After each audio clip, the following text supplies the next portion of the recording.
a guy on I'll Snapchat. stop. From a guy on Snapchat, and unfortunately, what he got was enough fentanyl to kill four grown men.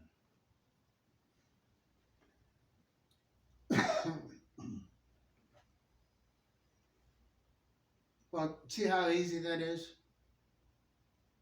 The conversation. Yeah, yeah, it's great. Yeah, So, yeah, you're, you're the exception anyway. But so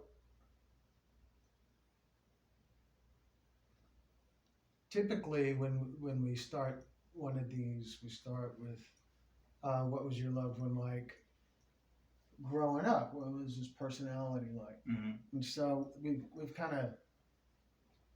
kind of went off the rails right It's out all of right. the chute, and that I think is good, Yeah, I can go back though. But I don't. I'd like to here's something about Jack that is unique to him. Oh, sure. Because everybody has some of the same comments in their Mhm. description of their child growing up. Because there's some parental pride. And Oh, all for that, sure. Yeah. So,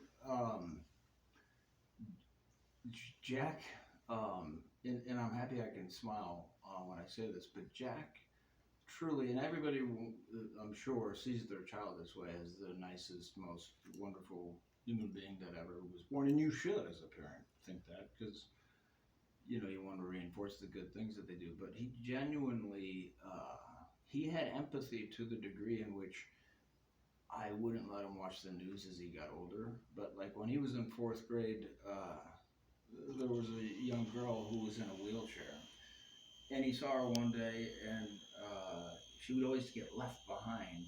And so Jack, and I didn't certainly teach. He just something he intrinsically, just innately, uh, was in his heart. He said, "I'm gonna from now on. I get to be the one that pushes Carly around." And suddenly that was like a little movement within the fourth grade class where they would fight over who got to push Carly.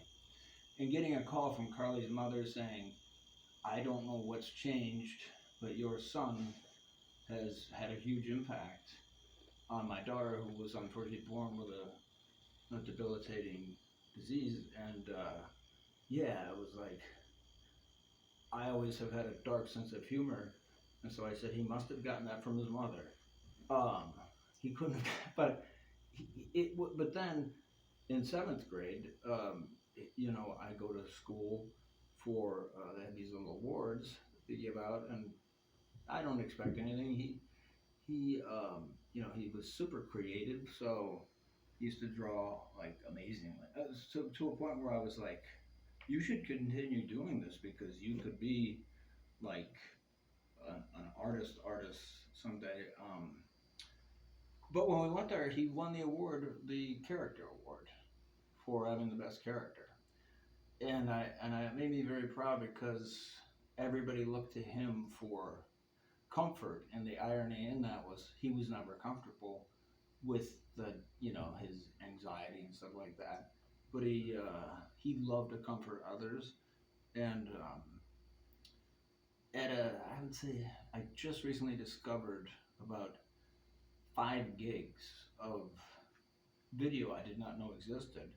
We had a Mac, a Big Mac, whatever they call it, the iMac, and he was making his own videos pretending to be characters and stuff. And at that age, like 9, and he was doing like all these impressions and dancing, and just watching that was like the greatest gift from God or Jack or that I found that. It was a year and a half after he left us, and Kathy still can't watch it. It's too hard for him, but I watch it and I know where he's coming from because he had great sense of humor. He really had timing. Like he could say the exact thing you shouldn't say quietly in that moment, even at like 10.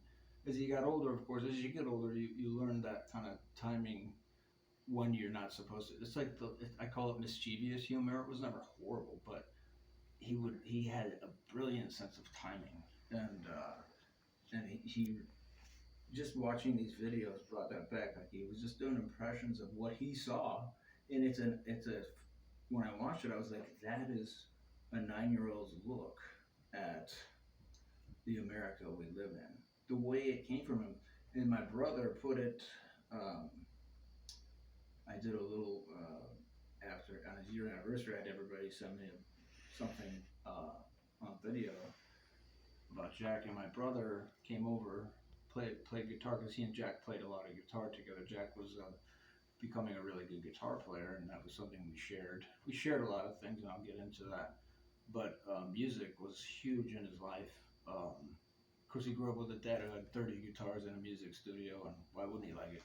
But my brother's a phenomenal guitar player, and they really like complex music. Like Jack, I caught him listening to like Al Di Meola and Return to Forever, which was before my time. But it's like he's like, Dad, isn't this stuff amazing? This guy, I'm like, no, it's boring. Where's the melody? You know, because I'm like a 3-chord slinger who just wants to hear a story.